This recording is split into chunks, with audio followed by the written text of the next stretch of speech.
The date is 2026-06-27. This is the Executive Lens. The biggest story today is the U.S. strike on Iran after a commercial vessel was attacked in the Strait of Hormuz, a move that sharply raises the risk of a wider confrontation even as ceasefire tensions remain fragile. Fox News Digital reports that U.S. forces launched strikes against Iranian targets on Friday after Tehran attacked a commercial vessel in the Strait of Hormuz.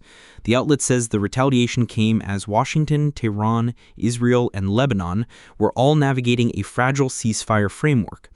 Al Jazeera similarly reported that U.S. Central Command forces conducted strikes against Iran in response to the attack on the cargo ship Everlovely, and that President Trump blamed Iran for what he called a foolish strike.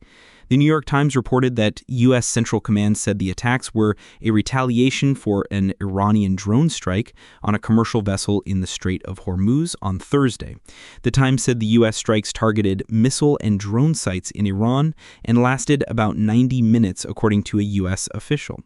AP News also reported that the U.S. struck Iran in response to the attack on the cargo ship and described the move as a response to what President Trump said violated the ceasefire. The immediate significance is that the Strait of Hormuz remains a pressure point for global shipping, and this exchange suggests the ceasefire framework is under direct stress. This sequence matters. Al Jazeera reported that the latest exchange began Thursday when Iran hit a ship transiting through the Strait of Hormuz, and that Iran then said it had struck U.S.-linked targets as tensions escalated. That creates a fast-moving cycle of action and retaliation, with the shipping lane, regional deterrence, and the credibility of the ceasefire all now tied together.